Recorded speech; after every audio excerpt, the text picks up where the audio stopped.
Wow, there's really going to be some great stuff on LYC this season. Kyle, you better come look at this. What's up? Is it another one of Samuel's crazy science experiments? Spencer? Hey, Spencer. Excuse me, guys. Whoa. Sorry, Katie. Hey, Katie?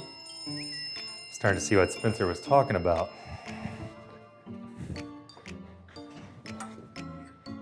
Great Scott!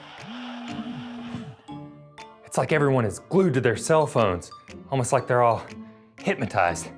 I gotta find Spencer. Spencer, there you are.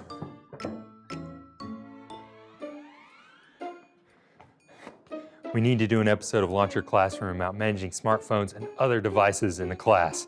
Let's go. Spencer? Spencer? Oh my goodness. I'm sorry, old friend. We'll take care of this.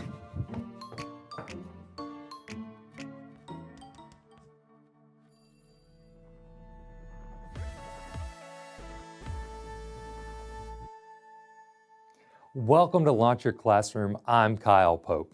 Has anything had more impact on American daily life in the past 10 years than this device? We still call it a phone, but it can do so much more.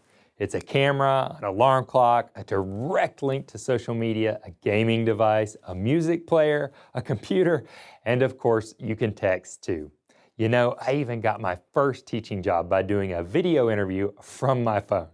It's such a handy device, it's no wonder that our students are distracted by it. Since the cell phone has become part of our classrooms, we need to make sure that we're doing what we can to manage it properly. The last thing you want is to get into an argument where you're demanding a student's cell phone and they're refusing to give it to you. In fact, many schools have recently adopted cell phone policies to help prevent this issue, and you'll always want to follow any guidelines they lay out. But today we're going to discuss proven cell phone management techniques that focus on prevention. But management is only part of the solution. We're also going to examine how to engage students through the use of their cell phones for educational purposes. Let's take a look at our first cell phone strategy. This management strategy is called cell phone volunteers. In order to make this work, you'll need a designated area for placing cell phones, preferably an organizer like the one that we have here. Assign each student a specific spot for their phone. For example, Abby, you're going to be number 4. When introducing this to your students, tell them that they can choose to put their phones in the organizer. This is a completely voluntary process. If some students decide not to put their phones in the designated spot, that's fine. It will not result in any consequences. Be sure to note every day who's placed their phone in the organizer. This can be done with a quick checklist like the one seen here. So you might be asking yourself, why would anyone volunteer? The answer, rewards. The student who decides to part ways with their phone will get a reward for every 5 days that their phone stays in the organizer throughout the class. A great go-to reward is a participation grade of 100, because if they aren't looking at their phones, they're way more likely to be engaged with your lesson. Let the parents know your system to increase student buy-in. Be sure to remind the students that even if they choose not to participate, that the cell phones are to remain in their pockets or book bags throughout class. Then follow your regular consequence steps for anyone who violates this rule. It's also important to note that some students may not own a cell phone. In that case, discreetly offer the student a similar reward for maintaining focus and positive behavior.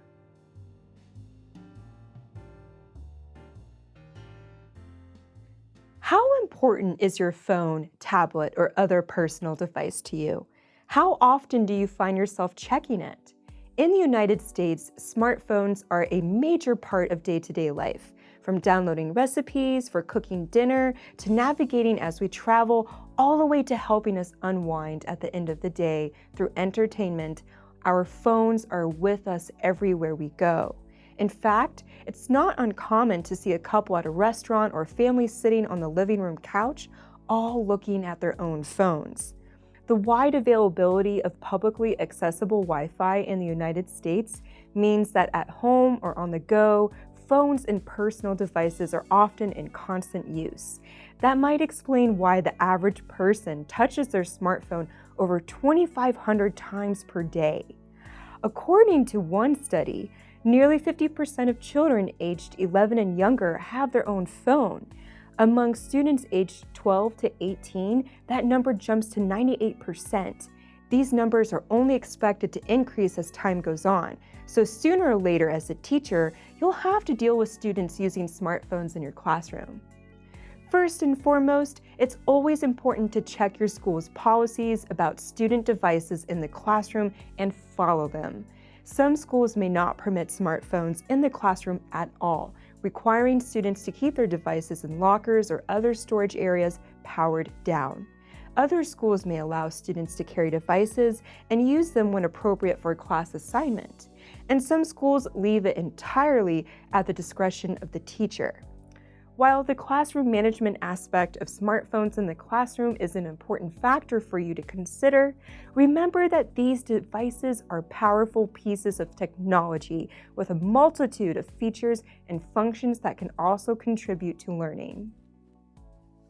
Today, we are very lucky to have Carmen Scoggins with us, who is a high school Spanish teacher. Carmen, welcome to Launch Your Classroom. Hi, thanks for having me. I'm so happy to be here. We're very happy to have you. So today we're talking about managing cell phones in the classroom. Yeah. And as we know, that can be a bit of a challenge, especially when students are using it for the wrong reasons. Right. But there are also some productive ways to use cell Absolutely. phones in the classroom, right? Absolutely. And I hear you have some experience with that. So could you tell us a little bit about how you use cell phones in your I classroom? sure will. Instead of fighting the battle of put your phone away all the time, if you just give students opportunities to use them in class for productive reasons, then it makes them feel like you trust them with their device.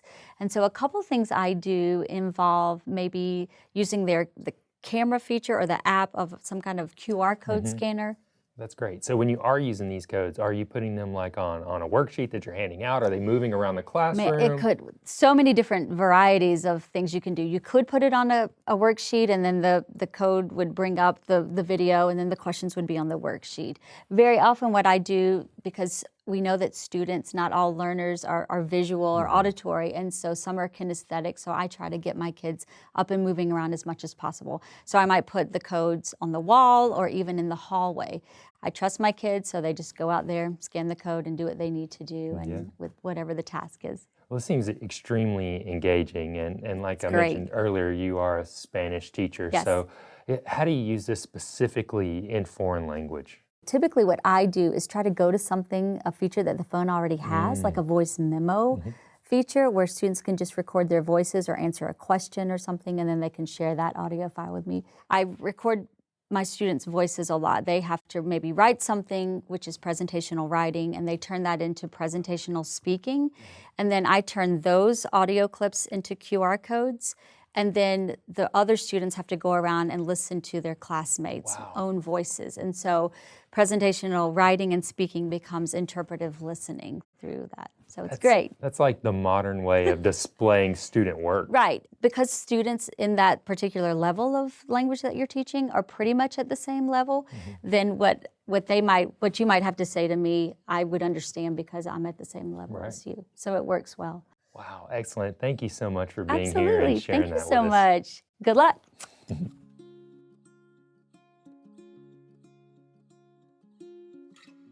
A QR code is a type of barcode like you see on products at the supermarket.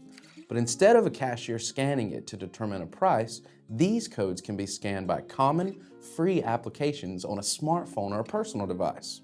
Once scanned, a QR code links to an online resource like a website or a video.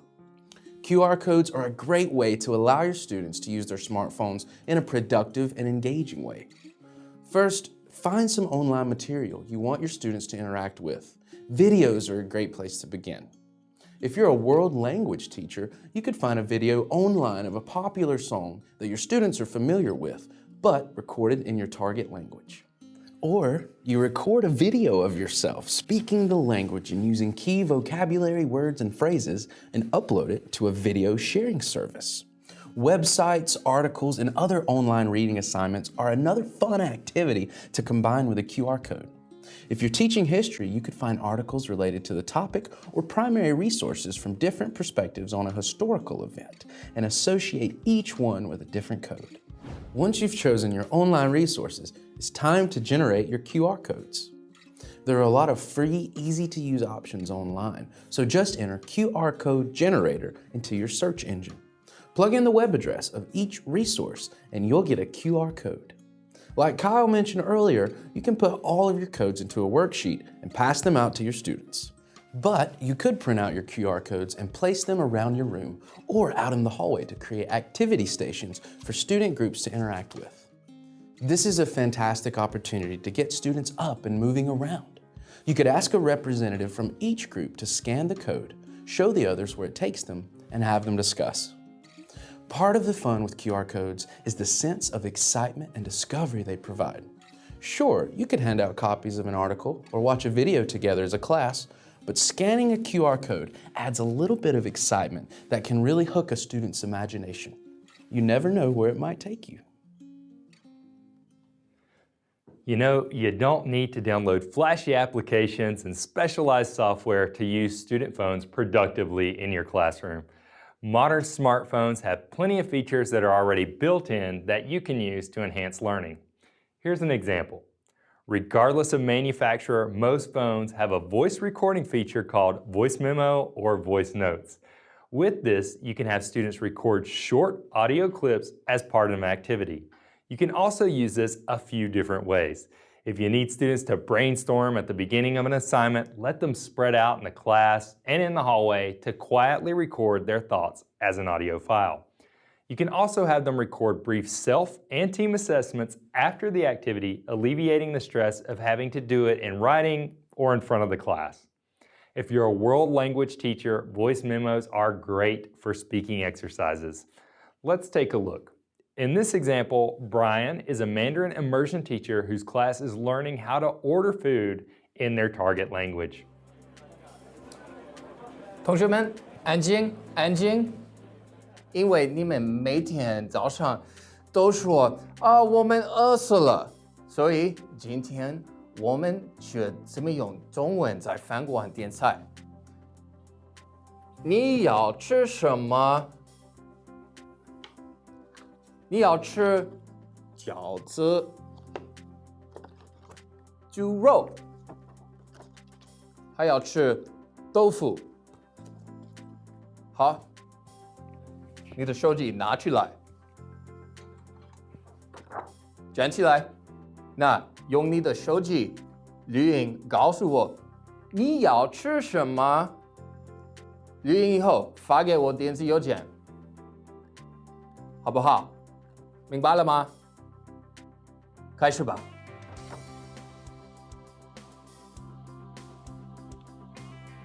我要吃鱼。说得非常好，不错。Now, after school or during his grading period, Brian can go through the email voice notes, listen to each student's recording, and give individual feedback. So not only has this activity allowed Brian's student to use their personal devices in a productive, educational manner, he's also allowed them to practice their speaking in a risk and stress-free environment, taught them an appropriate and effective way to use their own technology, and made his assignment more engaging. The students had an educational tool in their pockets, and they didn't even know it.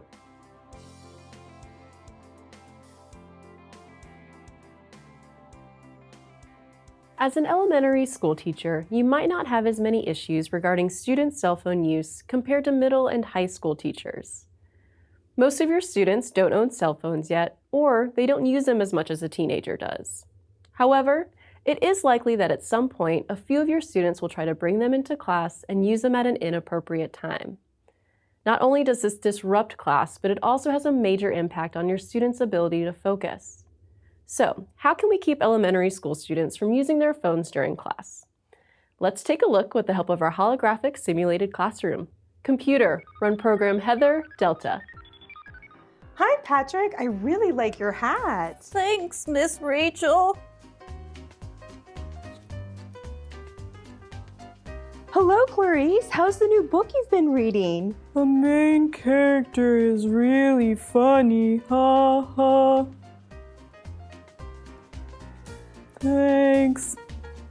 How are you doing today, Jasper? Huh? Oh, I'm good.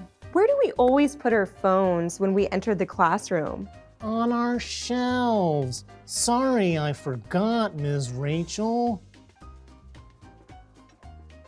In most elementary school classrooms, there's an area in the room that is specifically set up for students to keep their belongings during the day. For Rachel, it's shelves. In your class, it might be cubbies or hooks. When students enter the class each day, monitor them to ensure they put all of their belongings in this area of your room. Be specific with your expectations and make sure that anything that could cause a distraction, especially cell phones, stay in their designated area. This will help you to manage what students are bringing into class and keep them focused on your lesson.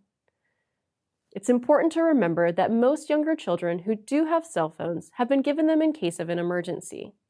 So, it is critical that you clearly communicate your cell phone policy to their parents. I wonder how Rachel will handle this. Hello, Gaspar. This is Miss Rachel, Jasper's teacher. Hi. Is everything okay? Oh, yes. Jasper is doing really well in class. I just wanted to let you know that all of my students are required to keep their cell phones put away in their shelves when they are in the classroom. But what if it's an emergency and I need to contact him?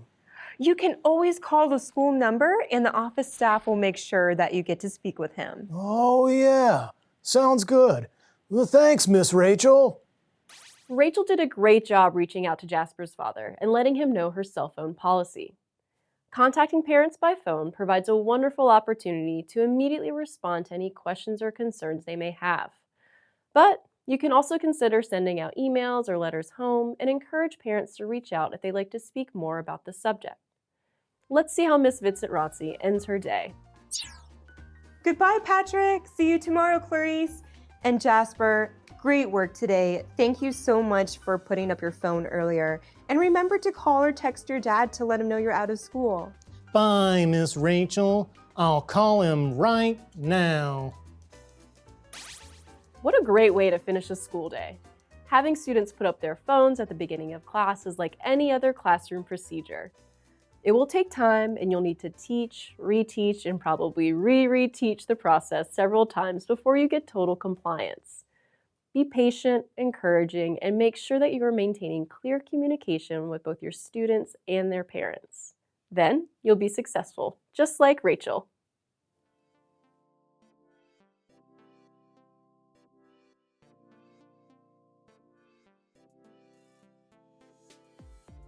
Today, we've talked about a couple of ways to deter use of student cell phones and a couple of ways to encourage students to use cell phones for classwork.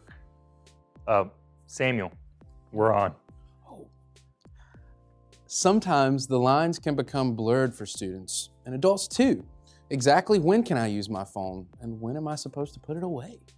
So we're gonna give you a very simple cell phone management strategy called traffic light.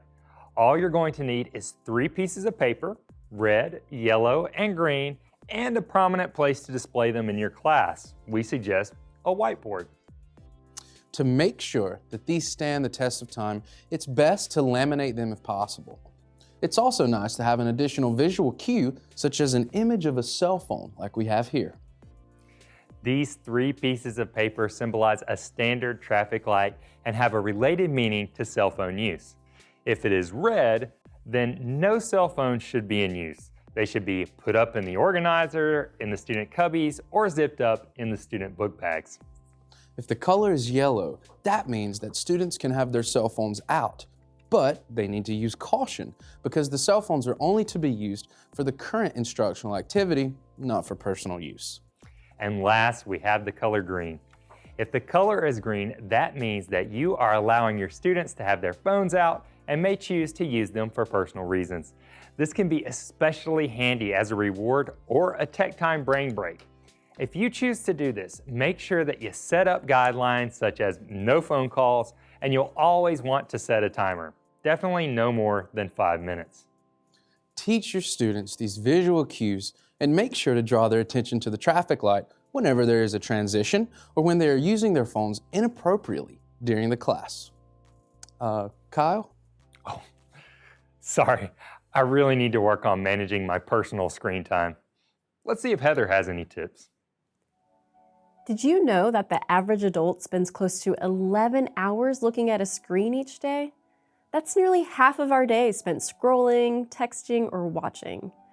Technology can be great for connecting with loved ones abroad or providing us with new, exciting information, but we need to make more of an effort to manage this usage.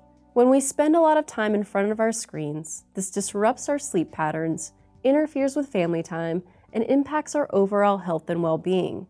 As an advocate for healthy habits, I like the analogy that excessive screen time is like eating a lot of candy or other sugary sweets.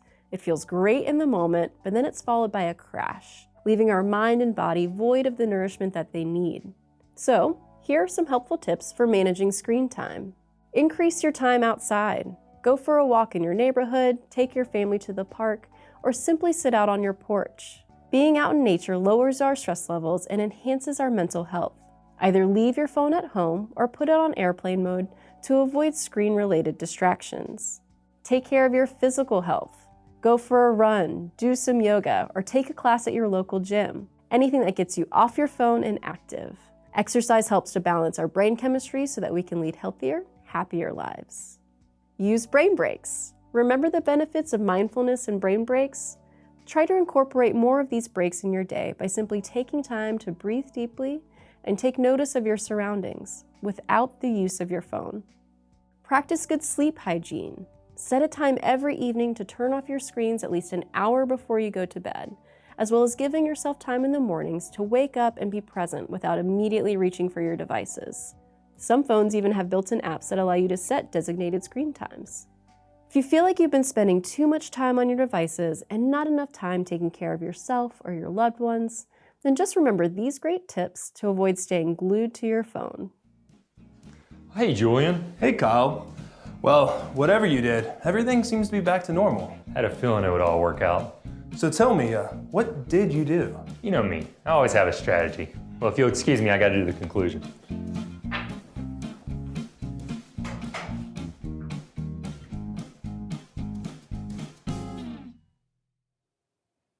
Cell phones are a part of our lives, and whether we like it or not, they're a part of our students' lives too.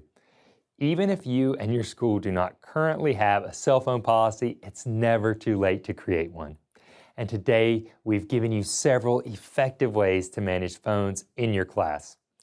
Taking the time to create a management plan for cell phones and then teaching it to your students will help you to minimize technological distractions. But remember that cell phones can also be inherently engaging. You'll want to take advantage of this by occasionally assigning activities where students can use their phones for instructional purposes. So I encourage you to take that device that's given you trouble in the past and turn it into an ally for learning. I'm getting the text right now, but I'm not going to take it. Thank you, and I hope you'll join us for the Q&A. All right, thanks for watching and for the great questions we've been getting in the chat, our social media channels, and emails. We're going to answer as many of these as we can today. Remember, if you have any questions about how to manage student devices, put them in the chat and we'll answer them live. Joining us today for the Q&A is, as always, the host of Launch Your Classroom Live, Kyle Pope. Kyle, thank you for joining us. Thank you. Hey, was that you texting me earlier? It was. Just checking on you, buddy. And also joining us once again is our regular co-host, Mr. Ryan Hennessy. Welcome back, Ryan. Thanks, Johnny. Great to be back. All right, let's take a look at our first question.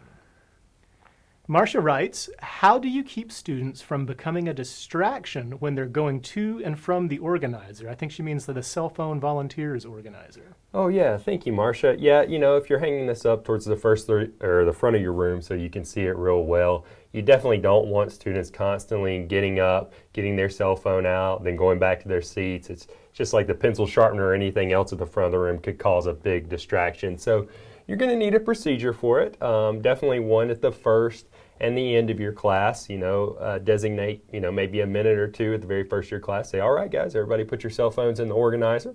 Or you can instead have them come in and just put it in before class, before they sit down. And then the same at the very end, maybe in the last minute or so. You can tell your students that if they put their phones in the organizer, they can go up and get them then. Obviously, you'll also want a procedure if you start doing some of these instructional activities as well. Make sure that you introduce the activity first, tell them what they're going to be doing, and then allow them to all get their cell phones at the same time, all right? Other than that, though, they shouldn't be getting up and just getting their cell phones whenever they want it. If they put it in the organizer, it is in the organizer, and they are going to need special permission for you to get it at that point. Thank you for your question. All right, thanks, Kyle. Up next, we have Kian. What should I do if a parent really doesn't like my cell phone policy and insists their child keeps their phone with them all day? Ryan, any thoughts on Kian's question? Yeah, Kian, you've raised a really, really good question, and one that teachers are, if you stay in the classroom long enough, you are probably going to run into this, especially as tech becomes more and more part of students' lives. And so anytime that a parent disagrees with any policy that you have, the first step is to partner with the parent. The first thing that you'd want to do is get in touch with the parent, and you want to make sure that, number one, you clearly understand the parent's point of view. There may be some issue or some reason that may help you as you work with that parent, maybe something you weren't aware of regarding the child having the phone.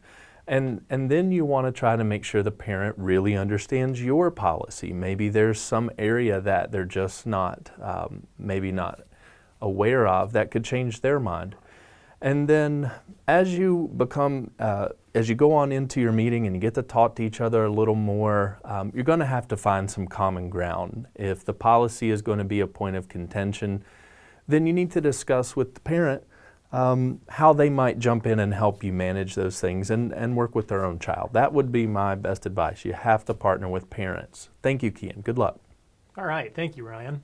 Kyle, I got a question from Bernardo here. Can I have my students send the voice memos directly to my phone instead of email? Well, Bernardo, I like that you're thinking about using the voice memos. We think it's a very worthwhile activity to try out.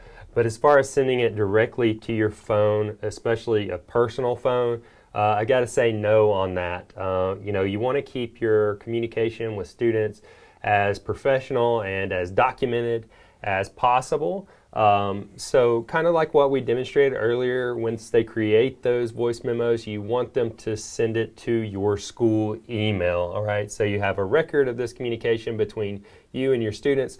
At one point, you don't want your students having your phone number and being able to reach you all times of the day and the night. And another one, just in the U.S., it's considered, a completely professional relationship. So you don't want to worry about having to cross that boundary into something that could become more personal with your personal cell phone. Thank you, Bernardo, for your question. Okay, great answer. Ryan, Delwyn's got a question here. I've done some cell phone activities in the past, but I find that some students get off task and begin looking at other things. Is there a way to stop this from happening? Right. Thanks, Delwyn. I think one of the biggest challenges with integrating personal technology like cell phone in your classroom activities is that they're really, really interesting and fun. And, sometimes some of the stuff that we're teaching has a hard time competing with them. And that's why we use them to engage our students. But that does present a unique challenge because students, when they have them in their hand, there's always a chance that they're going to get off task. So, Delwyn, what I have found is you have to give them less opportunity to get off task. And the best way to do that is to have the same place every time you do a cell phone activity on the student desk, and you ask all students to place their phone there. Now, you're going to give your instruction, you're going to clear up any misconceptions about the activity, you're going to say everything you need to say, and the phones need to stay on the desk. Now, for this kind of strategy, you'd also want some kind of maybe just an egg timer or just a desk bell, and you tell them, when you hear this sound, pick up your phones and go. And then of course, you do that, they pick it up, and then when time's up, you do the sound again. This way, Delwyn, they never pick up the phone and start getting off task. They get to hear your directions, and when they pick up the phone, hopefully they will just attend to the activity. Thanks. All right. Next, a question from Gabrielle. What should you do when students don't see the traffic light color change and continue using their phones? Kyle, has this ever happened to you? Yeah, it has, Gabrielle, and thank you so much for your question. This is just one way to tell the students what you want to happen. It's a visual way. And obviously, not all students are going to be looking at the front of your room all the time, especially if you have them engaged in an activity where they are using their cell phones. They're going to be looking down, not at the board. So if you make the change, a lot of your students won't see that visual change. So, my rule for giving directions is that I always wanted to deliver those directions in 3 ways when possible. So one is the visual, which is your traffic light. 2 would be auditory, so you will say those directions out loud. And the 3rd will be written. You can write it up on the board too. You can say, all right, class, I'm changing the traffic light to red. Remember, that means no cell phones out at this time. And then you can also have that written on the board, and then you can make sure that that traffic light has been changed to red. That way you're encompassing 3 different ways to let the students know exactly what you want to happen. Thank you. Okay. Here we have another question from Alessandro. How can I accommodate students who don't have a cell phone when doing cell phone activities? Ryan? Yeah, thanks, Alessandro. This can definitely be an issue that can pose some particular difficulties as a classroom manager. First of all, you need to think about equity among your students, and you need to, whatever it is that you decide to do in that lesson, you never want to call attention to the fact that some students would have cell phones and some wouldn't, again, because we may not know the reasons. And certainly those are things that you need to stay away from. So my advice on this one would be really one of 2 things. Number 1, make sure that the cell phone is the best application for the lesson. In other words, make sure that you are applying cell phones in instruction when they're the very best tool. If they aren't, I would say that there may be something, maybe at the school, some of their tech or something like that, that will allow you to provide an equitable lesson and experience for all the learners. If the phone is the best tool, what you might consider is doing some pairings, some student pairings. Now, if you pair the students to use a cell phone, again, you have to do it carefully. Make sure that you choose the students that you know have a phone, and put them so that those groups, every group has one phone at least, and that may call some attention to group work rather than the individuals who don't have phones. Thanks. All right, thanks for your answer, Ryan. And with that, we are out of time this week. We hope you'll join us for our next episode on May 10th. We're going to be taking a look at how to prepare your students for high-stakes testing. It's getting to be that time of year, so next time we'll share some strategies for making sure your students are ready for the big test, both from a stress and content perspective. To get the most out of our next episode, make sure you use the link in the description below to head over to Amazon.com and check out our Launch Your Classroom ebook series. These ebooks are packed with tips, infographics, instructional videos, and so much more.